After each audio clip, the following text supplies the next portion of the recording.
저는 오늘 이제 주보를 보시면 회복을 넘어 부흥으로 세 번째, 동행의 행복이라고 나와 있습니다. 이게 오타가 생겼는데요. 동행의 회복에 대한 말씀으로 우리가 은혜를 나누고자 합니다. 우리가 너무나도 우리들에게 잘 알려진 셜록 홈즈라는 탐정이 있습니다. 뭐 영화로, 드라마로, 때로는 뭐 우리 소설로 많은 분들이 접했을 수 있는 그 이름인데요. 셜록 홈즈는 항상 그의 비서, 남자 비서와 항상 같이를 다녀요. 그래서 늘 같이 붙어 다니면서 모든 풀어내지 못했던 많은 일들을 이 둘이 잘 해결해 나가는 모습을 우리는 볼 수가 있습니다. 셜록 홈즈는 자신이 일하는 일에 대해서 비서가 자기를 돕길 원해서 이제 자신의 노하우를 하나하나씩 전수하고자 노력을 했다고 합니다. 물론 셜록 홈즈는 소설이라 이것도 제가 지어낸 얘기예요. 뭐 전 진짜 그랬다는 것처럼 받아들이면 안 됩니다. 하나의 이야기로 저희가 지어낸 이야기입니다. 그러던 중에 어느 날 셜록 홈즈가 그의 남자 비서와 함께 소풍을 갔습니다. 그 소풍을 가서 텐트를 쳐놓고 거기서 하룻밤 유숙을 하며 많은 이야기를 나눴다 그래요. 그래서 잠을 청하였다고 합니다. 한참 깊게 잠을 청하고 있는데 셜록 홈즈가 그의 비서에게 살며시 가서 그를 깨웠다 그래요. 깨우면서 그에게 질문을 합니다. 자네는 저 하늘의 별을 보면서 어떤 것을 추리할 수 있겠는가라는 질문을 던졌어요. 이 비서는 계속 자신에게 셜록 홈즈가 노하우를 전수한다는 걸 아니까 정신을 바짝 차리고 이것도 지금 나에게 노하우를 전수시켜주고자 하는 교육이구나를 직감적으로 알았답니다. 셜록 홈즈는 낮과 밤을 다 가리지 않고 열정적인 사람이구나 그러면서 여태까지 배운 그 노하우들과 지혜를 가지고 저 하늘의 별을 유심히 봤다고 합니다. 그러면서 이렇게 대답을 합니다. 저 수백만 개의 별들 중에 몇몇 개의 행성을 그 안에는 가지고 있을 것입니다. 지구와 같은 행성이 그 안에 있을 가능성이 높은데 지구와 같은 행성이 있으면 그 안에도 또 다른 생명체가 있지 않겠습니까? 우리와 같은 외계의 생명체가 그곳에 있다는 그 사실을 우리는 추론할 수 있습니다 라고 얘기를 했어요. 그랬더니 셜록 홈즈는 가만히 있었다고 합니다. 비서는 자기가 너무 대단한 거야. 비몽사몽간에 이야기한 것 치고는 너무 잘 얘기했다고 생각을 한 거야. 그 이야기 자랑스러워하는 그 순간 셜록 홈즈가 그 비서에게 이야기를 합니다. 이 멍청한 놈아, 이 별이 보인다는 거는 누가 우리 텐트를 훔쳐가서 우리가 그냥 노숙하고 있다는 얘기라고. 누가 텐트 훔쳐갔는지 찾아내라고. 이게 별로 안 웃겼나 봅니다. 이게 굉장히 이제 수준 있는 조크인데 저의 수준에 못 미치시나 봅니다 다들. 그러니까 우리는 이것을 보면서 뭐 웃기지 않은 이야기지만 저는 웃겼지만 알 수 있는 게 무엇입니까? 항상 대단한 무엇인가를 생각하면서 내 주위에서 챙겨야 될 것과 내가 잃어버린 것을 생각지도 못하고 항상 큰 대의만을 생각하면서 우리는 바라보는 인생이 아닌가, 이 예화를 통해서 느껴지는 거예요. 오늘 우리의 말씀 가운데서도요, 이 동행이라는 이야기를 할 때는 우리는 하나님과 동행하며 하나님의 방향으로 걸어가며 하나님이 주시는 큰 은혜가 그것에 있을 것이라는 기대를 합니다. 하나님과 동행하는 자의 삶은 항상 위대한 삶이라고 생각을 하고요, 그 안에서 우리가 너무 크게만 생각한 나머지 하나님과 동행의 삶 가운데서 우리가 무엇을 잃었고 무엇을 지켜야만 하는지를 생각하지 못할 때가 많다는 거야. 오늘 말씀에 나오는 한 인물, 에녹. 우리는 너무나도 잘 아는 인물입니다. 그렇죠? 이 에녹은 어떤 사람입니까? 산채로 하나님과 동행을 하여서 하나님의 기쁨이 돼서 하나님께서 그를 산채로 천국으로 이끌려간 그 믿음의 사람입니다. 이 에녹에 대해서 창세기의 5장 말씀에 잘 나타나 있어요. 그래서 우리 21절부터 23절까지 말씀을 나눌 텐데 제가 봉독하겠습니다. 에녹은 65세에 무드셀라를 낳고 무드셀라를 낳은 후 300년을 하나님과 동행하며 자녀를 낳았으며 그는 365세를 살았더라. 에녹이 하나님과 동행하더니 하나님이 그를 데려가심으로 세상에 있지 아니하였더라. 저도 셜록 홈즈가 돼서 우리 성도님들에게 노하우를 가르치는 그 심정으로 한번 물어보겠습니다. 이 말씀을 읽었을 때 무엇을 느낄 수 있고 무엇을 추론할 수 있으세요?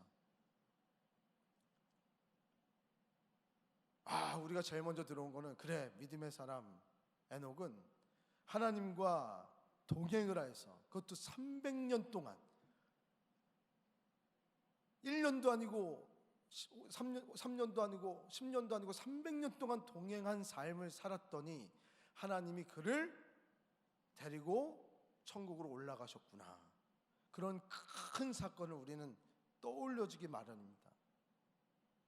그리고 히브리서 11장의 말씀도 이와 같기 때문에 우리는 그 말씀을 그대로 받아들이고, 우리도 믿음의 사람 에녹처럼 우리도 하나님과 동행해서 산채로 하나님께 돌아갔으면 좋겠다, 그랬던 생각을 했던 게 저의 어린 시절입니다. 우리는 항상 큰 생각을 한 나머지 이 위대한 생각에서 빠져나오지 못하고 살아가다 보니까 하나님께서 왜 에녹의 삶 안에서 그런 기쁨을 누리시면서 그 구별한 자의 삶 가운데서 에녹을 택하시사 히브리서 11장에게 이러한 믿음으로 하나님을 기쁘시게 했다라고, 믿음이 없이는 하나님을 기쁘시게 할 수 없다라고 얘기하면서 이 에녹을 끄집어냈는데, 왜 에녹을 끄집어냈겠냐는 거예요. 그냥 우리가 믿음의 사람이라 하나님이 300년 동안 동행해서 데려가셨구나, 그걸로 끝났다면 우리는 이 에녹의 삶 가운데서 배울 것이 없습니다. 그리고 우리는 에녹처럼 그렇게 300년 동안 살지도 못하기 때문에 이 말씀은 우리와 너무 동떨어진 말씀이라는 거예요. 이 에녹의 위대한 사역을 생각을 우리가 다 뿌리치고요, 하나님께서 에녹의 어떤 삶을 귀하게 생각하시고 기쁘게 생각하셨는지를 우리가 발견하며 하나하나 우리의 삶과 대조하여서 우리의 삶에서 빼앗긴, 누군가 훔쳐간 텐트는 무엇이고 우리가 지켜나가야 될 믿음의 분량은 무엇인지를 찾아 나선다면 하나님께서 주신 은혜가 클 줄 믿습니다. 분명한 것은 에녹은 위대한 사람이에요. 아무나 그렇게 하나님이 천국으로 산채로 불러가지 않으신단 말이에요. 그런데 에녹은 이 위대한 믿음의 소유자가 되기 위해서 300년 동안 어떻게 하나님과 기뻐하는 관계로, 하나님은 자신의 기쁨이고 이 에녹은 하나님의 기쁨의 삶을 서로 기뻐하며 살아갈 수 있었을까? 우리는 그것을 느껴야 되죠. 이 질문에 대한 답이 창세기 5장의 말씀에 하나의 힌트로 우리에게 주어지고 있습니다. 그것은 무엇이냐면, 제가 이제 똑같은 말씀을 몇 가지 체크된 색깔을 달리한 그 말씀으로 보여드릴 텐데요, 이거를 읽어드리면 유심히 한번 그것을 같이 바라보시면 좋겠습니다. 제가 다시 한번 체크해드린 부분만 읽어드리도록 하겠습니다. 에녹은 무드셀라를 낳은 후 300년을 하나님과 동행하며. 뭐가 와닿는 부분이 있으십니까? 저는 이 말씀을 읽을 때 이거에 꽂혀서요, 일주일 내내 이거 고민했어요. 뭐냐면 에녹은 무드셀라를 낳은 후부터 하나님과 동행했다는 거예요. 무드셀라 전에 에녹이 어떻게 살았는지 그때는 동행하지 않았나 봐요. 하나님과 동행한 것은 무드셀라를 낳은 후예요. 그러니까 에녹은 이 자신의 아들 무드셀라를 낳기 전에 어떤 사건이 있었던 거죠.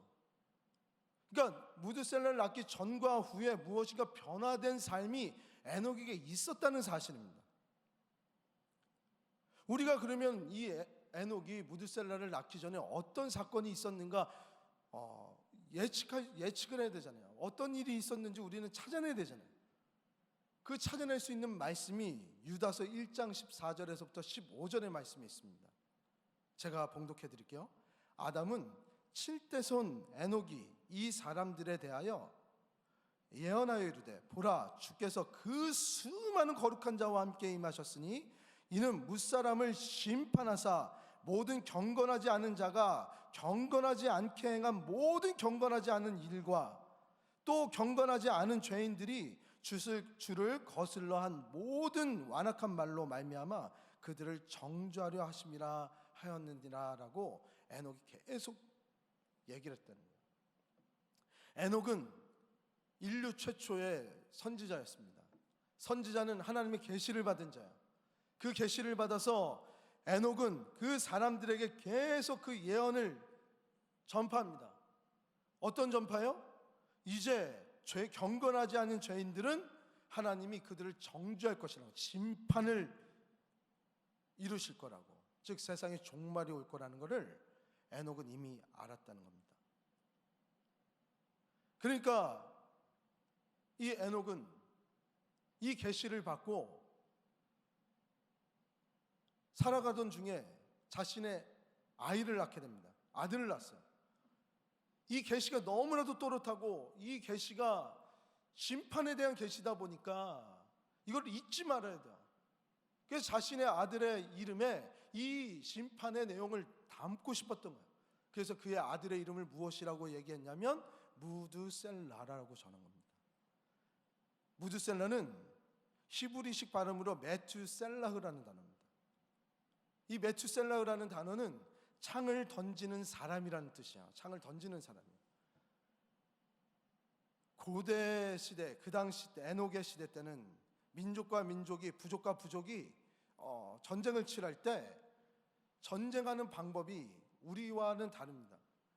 다윗의 시대 때도 골리앗과 다윗이 한 명 한 명씩 그 안에서 전투를 벌이고 승리하면 모든 전투에서 승리한 거가 되잖아요.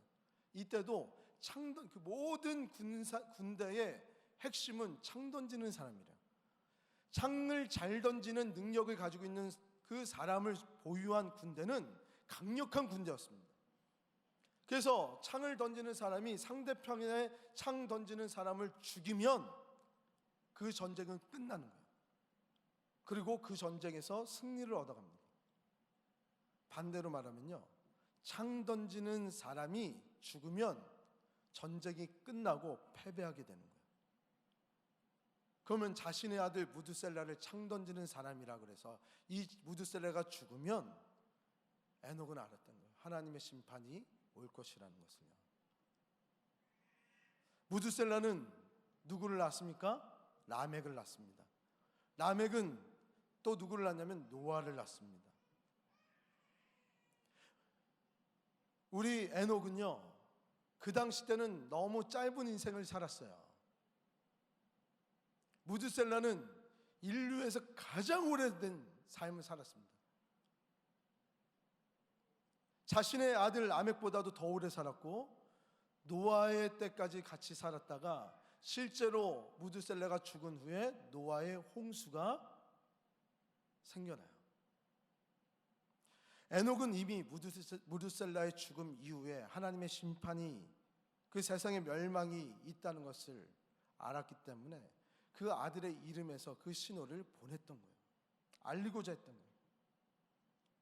이러한 사실을 안 에녹은 자신의 아들 무드셀라를 이름을 부를 때마다 메투셀라흐 얘기할 때마다 하나님의 심판이 곧 임할 것이라는 것을 계속 놓치지 않고 깨달았던 거죠. 그러면서 그 심판을 기억하면서 하나님 우리에게 구원을 달라고 늘 기도하며 깨어 있었던 삶을 살려고 노력했던 자가 바로 에녹이라는 사실을 우리는 알 수가 있는 거예요. 이 말씀을 통해서. 저는 이 사실을 오늘 말씀을 준비하면서 깨달으면서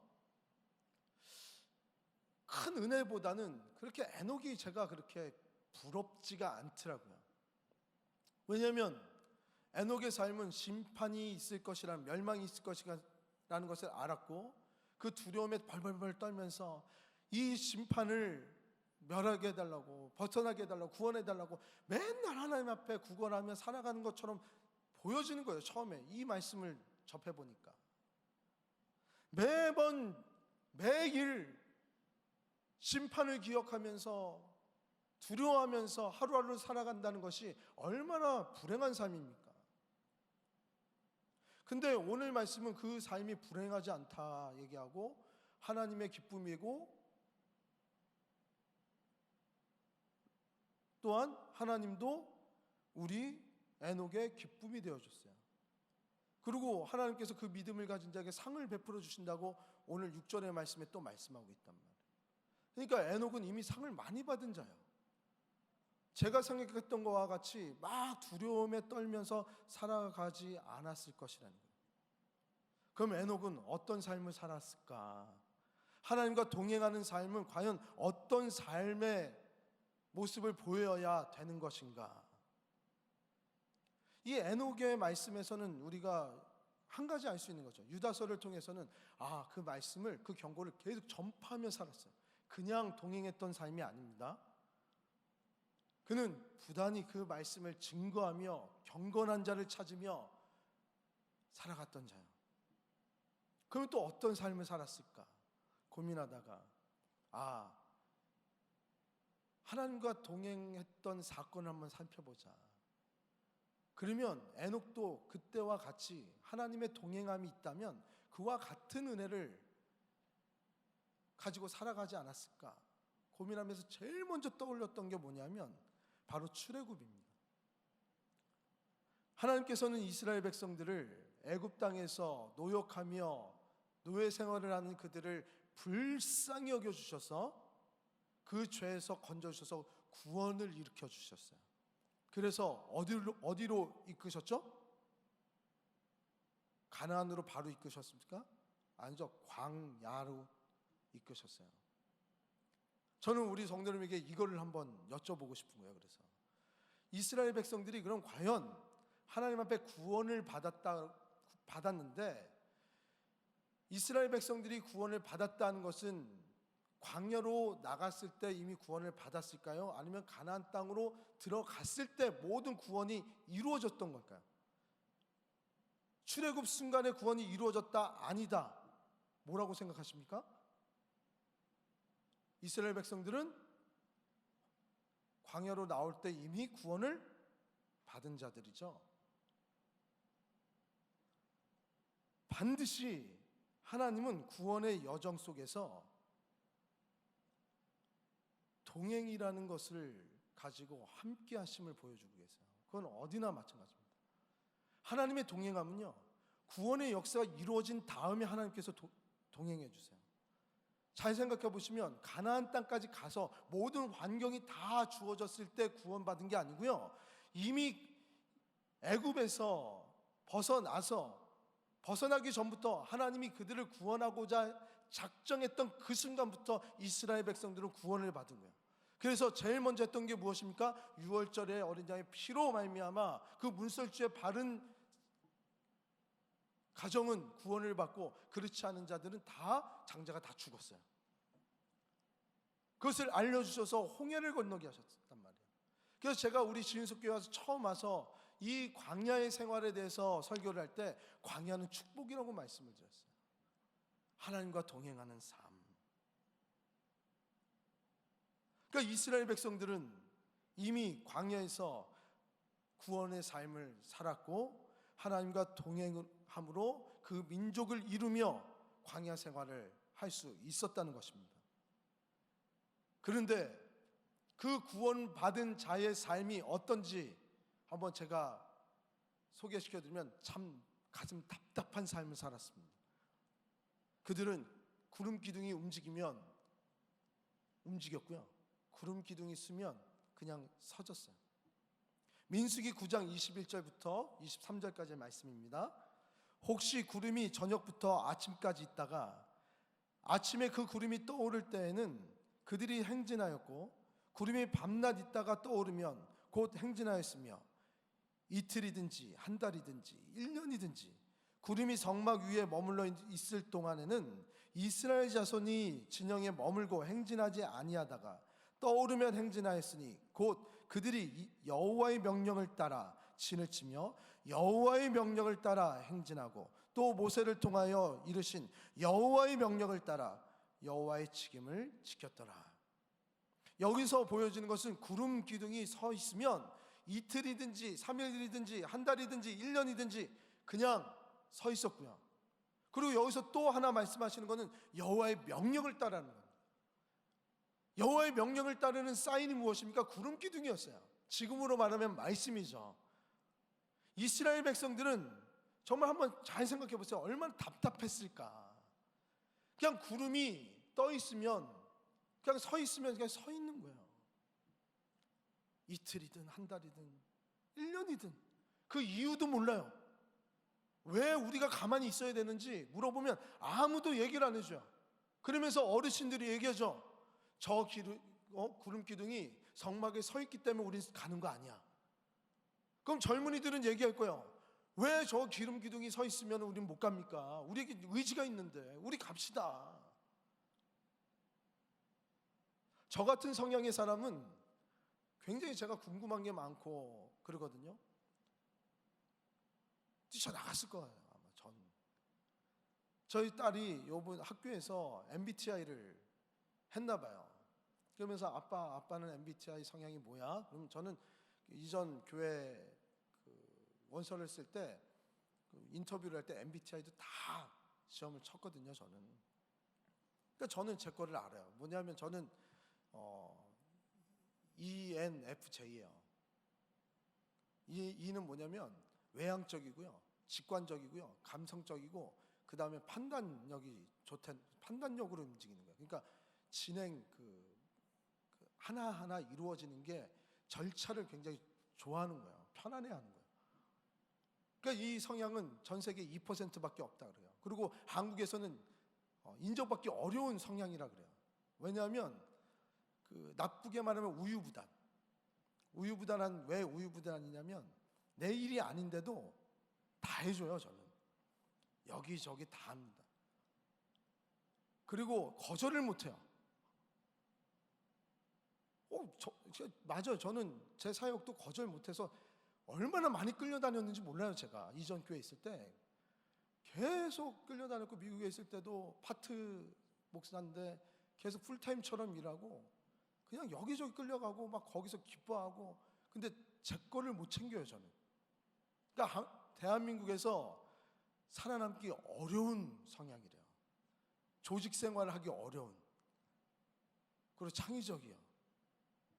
그러니까 이 성향을 갖고 있는 사람도 학습적으로 바뀐다는 거예요. 근데 저는 목사니까 그나마 이 성향을 유지하면서 여기까지 왔던 것 같아요. 그러니까 저는 성향을 얘기하는 게 아니라 그런 성향을 가진 사람이 얼마나 많습니까? 조직 생활을 하기 어려운 사람들, 무엇인가 얽매여 있기 답답해하는 사람들. 그런데 구름 기둥이 서 있으면 그냥 서 있는 거고, 가면 가는 거예요. 이유도 몰라요. 절차도 없어요. 그거에 대해 확고하게 얘기해 주는 사람도 없어요. 하나님이 저 기둥을 움직이시면 가는 거고 우리는 그냥 가만히 있는 거야. 그럼 저 같은 사람들은 어떻게 얘기합니까? 그럼 우리는 뭔가 준비해야 되는 거 아닙니까? 저 기둥이 계속 서 있으면 우리 여기서 다 말라 죽고 굶어 죽는 거 아닙니까? 그러면서 이스라엘 백성들도 이렇게 불만을 했죠. 그러면서 그 나름대로 자기네들도 애굽에서 노예 생활을 했는데도 나름 다 애굽의 삶을 내려놓음의 상태로 광야로 나왔다고 불평불만을 합니다. 얼마나 많은 것을 내려놓을 수 있는 상황이었는지, 노예가 내려놓을 게 뭐가 있겠습니까? 근데 모세에게 가서 무엇을 얘기했어요? 내가 광야에만 나오지 않았으면 고기도 먹을 수 있었고 굶어 죽진 않았을 것이라고.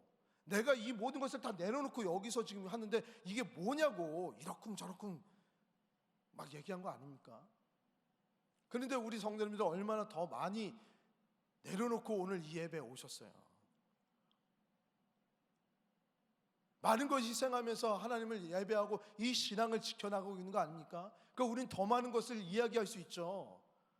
어떻게 때로는 이 동행함에 있어서 구름 기둥이 살짝 무시해도 될 만큼 능력이 있으신 삶을 살 수도 있습니다. 우리는.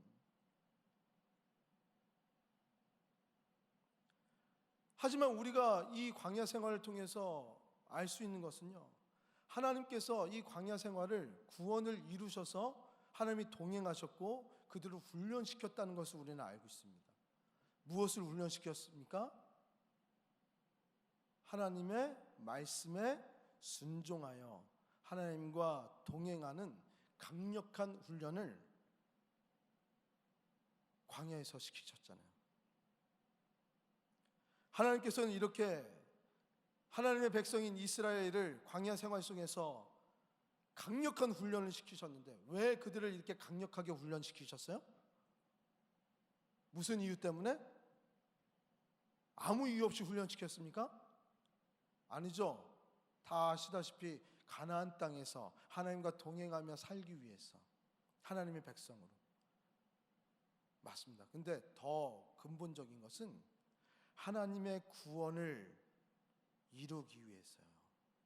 순종을 통해서 하나님과 동행으로 그 구원을 이루기 위해서 이 강력한 훈련을 시키셨단 말이에요. 적과 꿀이 흐르는 가나안에 들어가야만 이 구원의 완성이 이루어진 게 아니라고 말씀을 드렸잖아요. 하나님의 동행은 이미 구원받은 자의 특권이라는 사실을 잊지 마시기 바랍니다. 구원받지 않으면 결단코 하나님의 동행은 이루어질 수가 없어요. 죄로 단절되었기 때문에 그 동행이라는 단어가 있을 수가 없는 단어입니다. 구원을 받아야지만 하나님이 동행하실 수 있고요, 구원받은 자야지만 하나님께서 이끌어 주실 수가 있다는 거예요. 그러니까 광야 40년의 삶은 하나님의 동행의 은혜의 삶이라는 사실을 한시도 우리는 잊지 말아야 되는 거예요. 그러니까 에녹은 우리가 이 출애굽을 통해서 에녹의 삶이 어땠을까를 우리는 유추해 줄 수 있죠. 하나님의 이름을 부르며 늘 구원을 이루시는 그 하나님의 손길을 받고 말씀에 순종하고 그 말씀에서 주시는 좋은 것들로, 좋은 선물들로 채워주시는 만나와 메추라기를 주시고 물을 터주시는 그 하나님의 은혜들을, 그 기적들의 감격들을 누렸던 이스라엘 백성들처럼 에녹은 누리며 살았던 거예요. 동행하면서. 믿으십니까? 그게 하나님과 동행한 자의 삶이에요. 그렇게 심판의 때를 되새기면서 동행하며 하나님의 기적을 맛보며 하나님의 기쁨을 누리며 살다 보니까 300년의 시간이 훌쩍 지나간 거예요. 우리 성도님들 생각해 보세요. 300년, 너무 긴 시간이요. 우리 성도님들은 지금 누구와 동행하고 계십니까? 제일 먼저 가족과 아내와 남편과 동행하고 계시죠? 쉬우세요? 어느 신혼부부가 문자를 하는 것, 문자해서 너무 행복했던 얘기를 선배들한테 얘기해 준 거예요. 선배님, 제가 결혼을 해서 이런 문자를 보내니까 우리 아내가 너무 행복했습니다. 뭐냐? 제가 이런 문자를 보냈습니다. 여보, 당신과 결혼한 것은 세상에서 두 번째로 제일 잘한 일인 것 같아. 그랬더니 아내가 하트를 뿅뿅 하면서 그래? 그러면 너무 고마워. 그럼 첫 번째는 뭐야? 물어본 거예요. 당신을 만난 거. 난리가 난 거죠. 그래서 오늘 빨리 들어와. 이제 서로 이제 난리가 나. 그 얘기를 한 거예요. 그러니까 3년 차가 뭔가 삶에 권태기가 온 것 같고 좀 뭔가 잘하고 싶은 거야. 그래서 아내한테 그래? 나도 똑같이 할게. 똑같이 했습니다.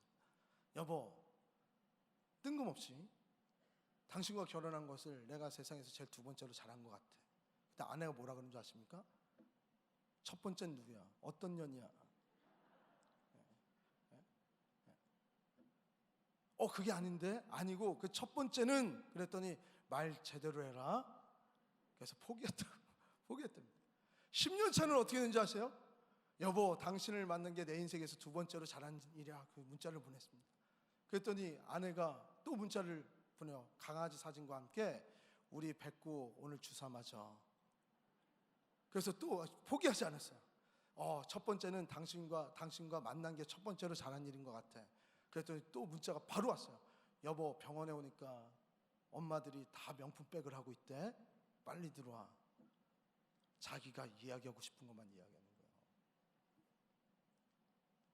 함께 기뻐하며 서로 존중하며 1년, 2년, 3년, 10년 살아가기가 그렇게 기뻐하며 살기가 쉽지가 않잖아요. 근데 이 에녹은 300년의 시간을 하나님과 관계 안에서 기쁨을 누리면서 서로 늘 깨어서 살아갔다는 거예요. 하나님의 말씀을 관찰하고요, 그 말씀이 이끄시는 대로 순종하여서 300년의 시간을 보낸 사람이 바로 에녹이에요. 그 기간 동안 에녹이 갖고 있었던 믿음으로 하나님을 기쁘게 했다는 이 단어에서 무엇을 느낄 수 있습니까? 에녹은 구원에 대한 강력한 믿음을 갖고 있었고요, 그 구원의 기쁨에 대한 믿음이 확고했던 사람입니다. 그 구원의 기쁨을 소유했기 때문에 하나님과의 관계가 300년을 이끌어낼 수 있는 힘이 되었다는 거야. 믿으십니까?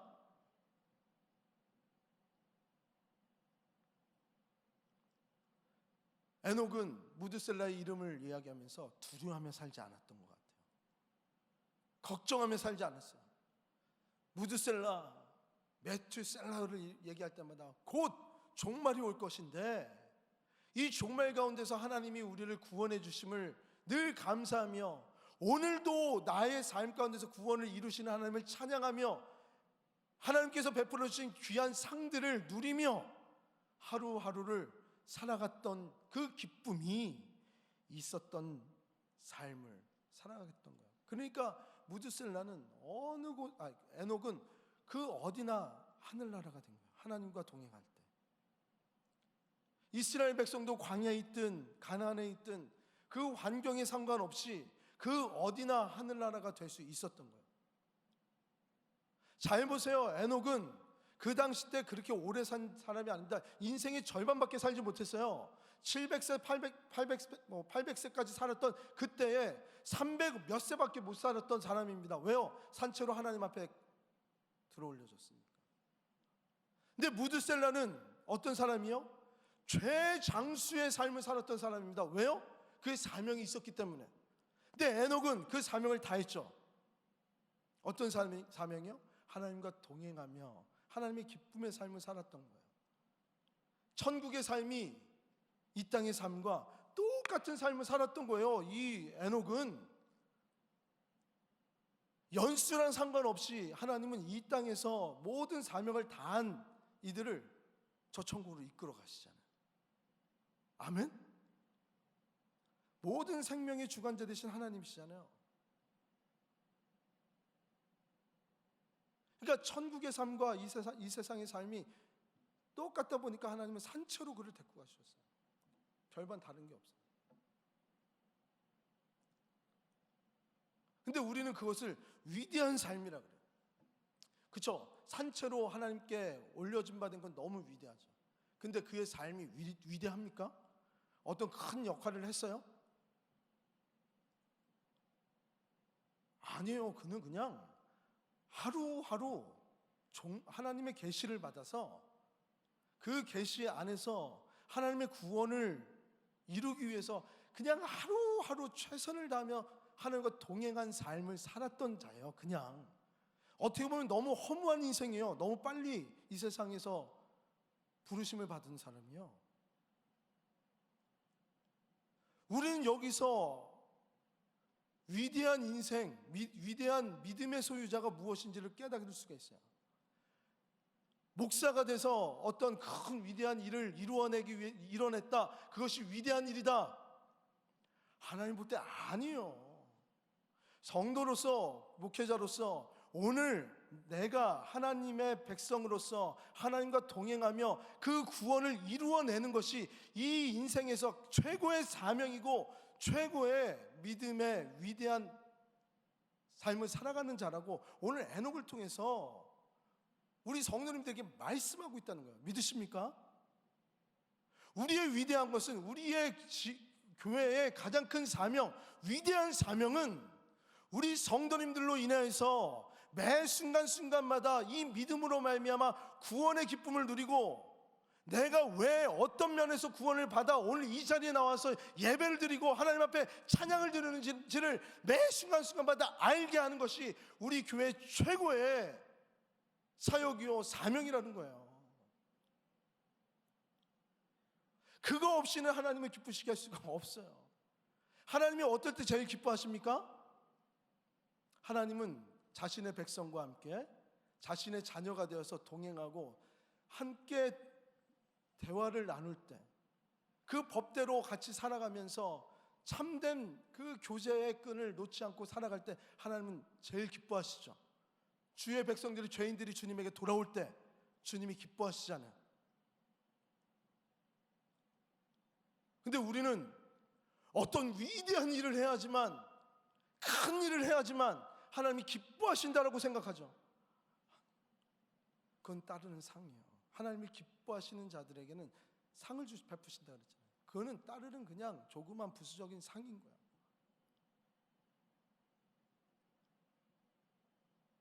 저는 우리 성도님들에게 여쭤보고 싶어요. 오늘 우리 성도님들은 이 예배를 드리시러 오셨는데 어떤 구원의 감격이 있으셔서, 어떤 구원의 감사가 있으셔서 오늘 이 예배를 참석하시고 하나님과 동행의 삶을 이어나가고 계십니까? 어떤 면에서 우리가 하나님과의 동행의 끈이 끊어졌다는 것은 오늘 우리의 삶 안에서 하나님 앞에 구원에 대한 감사가 사라져가고 있고 구원에 대한 감격이 없기 때문에 하나님 필요 없어진 거 아닙니까? 제가 오늘 3부는 조금 제가 더 이야기할 수 있으니까 좀 편하게 말씀드리면, 금요철회 때 신은 없다, 신은 죽었다라고 한 그 삶을 우리가 살아가고 있다라고 얘기하고 있어요. 우리가 진리라고 생각했던 그 진리가 아닌 것처럼 살아가니까 이 세상에 신은 죽은 것처럼 보이는 거예요. 우리 성도님들 모습을 보니까 신은 죽어야만, 우리가 생각하는 그 우상들이 다 있기 때문에 하나님의, 우리가 생각하는 우상의 하나님은 죽어야만 우리가 이야기하는 하나님의 나라가 오는 거예요.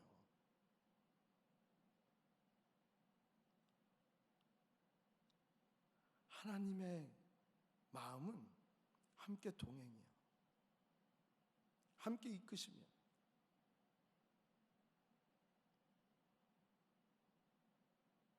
이제 말씀을 맺겠습니다. 사랑하는 우리 시은속교 성도 여러분,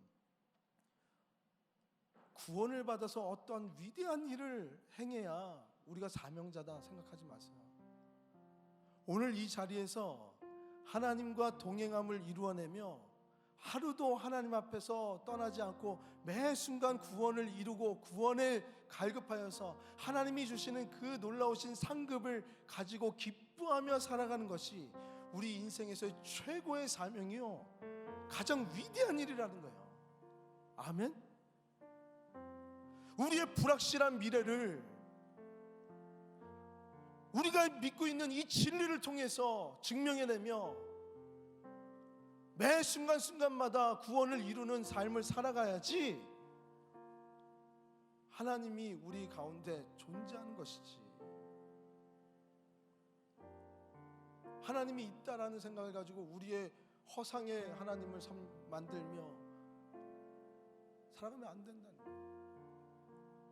구원의 감격이 있는 자가 하나님을 기쁘시게 하실 수 있다는 말씀입니다. 오늘 말씀입니다. 하나님께서는 구원을 이루신 후에 우리와 동행하고 계세요. 하나님이 동행하시는 그곳은 그 어디나 하늘나라입니다. 우리가 가나안의 형통함이 우리의 구원의 목적지가 될 수 없습니다. 하나님이 함께 하시는 것이 우리의 목적지고요, 그 함께 하시는 것이 우리가 가야 될 길이라는 사실이에요. 매 순간순간